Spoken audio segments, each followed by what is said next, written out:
whistleblower wins, he loses. That's what James Wasserstrom's reaction was after he was awarded just $65,000 of his claimed $3.2 million in total damages. That was last year, 6 years after he raised suspicions about corruption at the UN mission in Kosovo, but he didn't give up. And now the first ever UN whistleblower to win a legal battle against his former employer is counting down to an appeals hearing next week. France 24's Jessica Le Masurier met him in New York. One man versus the United Nations. 58-year-old James Wasserstrom's protracted legal battle with the UN is almost over. He worked for the UN for 28 years. That is, until he was arrested, investigated and fired in 2007. The retaliation came after he blew the whistle on a massive kickback scheme involving his boss at the UN mission in Kosovo. Wanted posters with Wasserstrom's face were put up on the walls of the UN office in Pristina. He feared for his life. I never doubted that I would get justice. And I always assumed that my name would be cleared somehow, whether it was I doubted that it would come through the UN system, but I figured it would come in the court of public opinion or in some other area. But it was deeply discouraging, crushing, actually, because my identity, professional identity, was destroyed. My emotional life, my psychological health was devastated. My family was watching my children, their father, my wife, her husband, go to pieces. Since he won his case in 2012, Wasserstrom has become the go-to man for other UN whistleblowers seeking advice. About a dozen have approached him over the past few weeks alone. The man he's speaking to today wishes to keep his identity a secret. Oh, there we are. So how are you?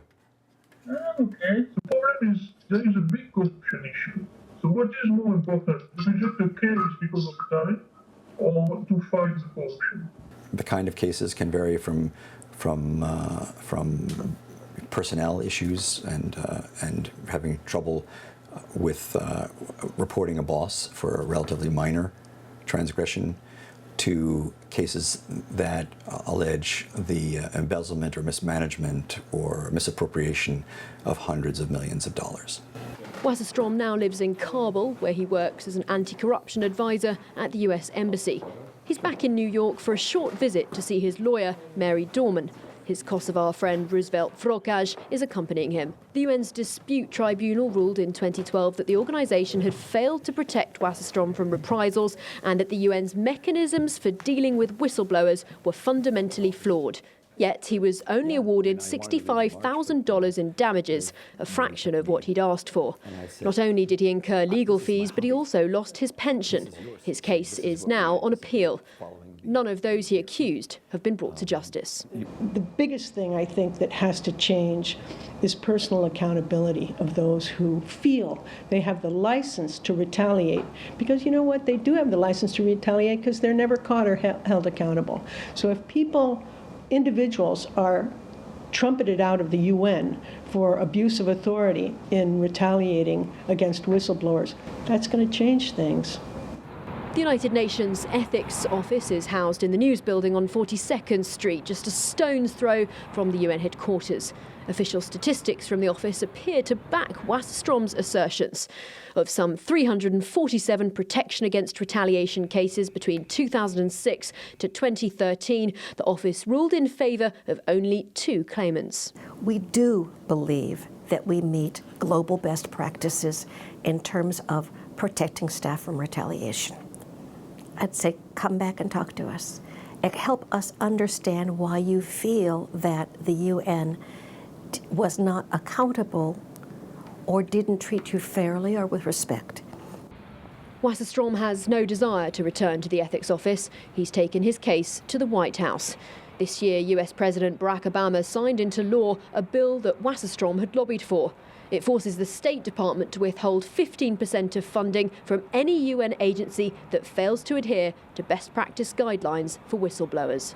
The US is the single largest contributor to the regular UN budget, so that means hundreds of millions of dollars will be on hold until the UN cleans up its act. For more on this, I'm now joined from New York by Beatrice Edwards. She's the Executive Director of the Government Accountability Project, or GAP. Hello, thank you very much indeed for being with us.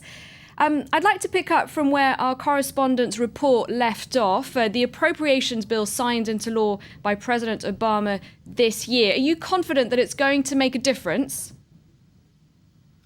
Well, we know that the State Department is making a serious effort to meet the obligations that it has under the law, but we have had experience with these kinds of provisions before where actually the Congress does not withhold the funds even without the required certifications.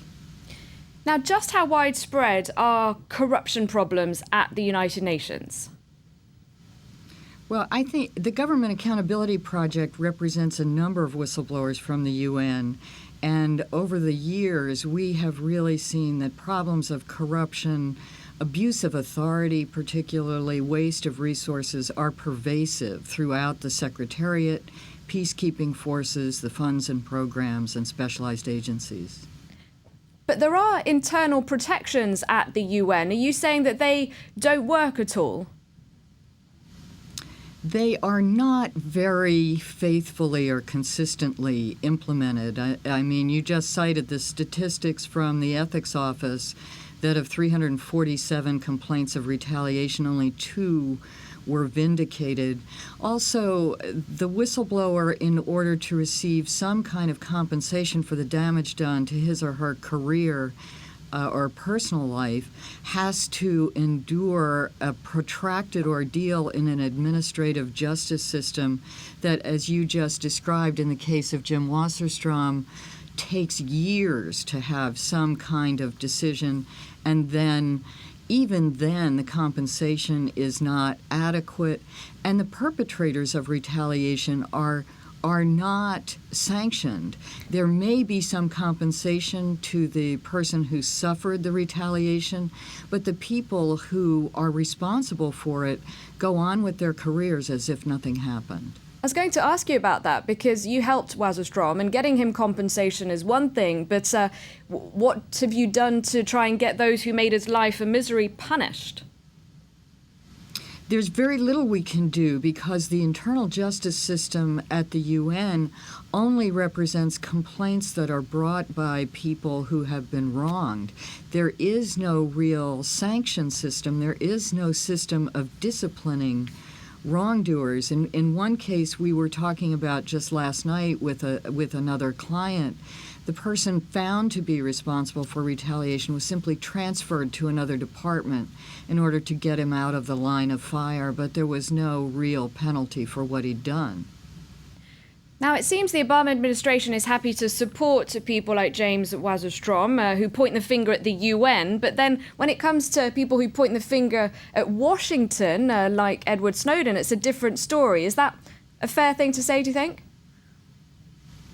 Well, there are a couple of differences, say, between Edward Snowden and whistleblowers at the UN. One, as you point out, the United States doesn't experience the exposure of wrongdoing at the United Nations as an embarrassment, particularly.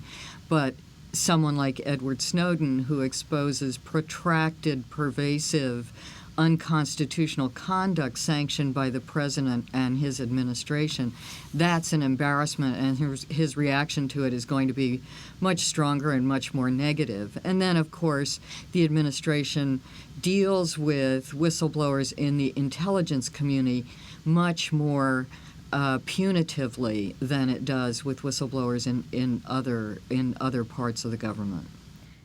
Now, since your organisation was founded, it's helped, I understand, more than 5,000 whistleblowers. What do these people have in common? Is there a certain type of person who becomes a whistleblower? No, I wouldn't say there is. There are different types of whistleblowers. Some people see something terribly wrong, they react immediately, they don't think through what the consequences for themselves are going to be. There are people who go along with it for a little while and then their conscience won't allow them to continue. It kind of eats away at them. And then they make their disclosure. And then there are the most tragic cases of all. These are the people who are accidental whistleblowers, what we call them. They ask the wrong question. They look in the wrong file. They take the wrong phone call, and suddenly the axe falls. And oftentimes they don't even know what it was they did or said that caused such a reaction. Okay, I'm afraid we've run out of time. Thank you very much, Beatrice Edwards, for joining us from New York. A reminder to our viewers that you are the Executive Director of the Government Accountability Project. Right, that's it for our 2-hour live show. I'll be back, though, in a few minutes with a full news roundup, and I'll be joined by our European Affairs Editor for more on Angela Merkel restating her support for Jean-Claude Juncker to take over as President of the European Commission. Stay tuned for that and plenty more.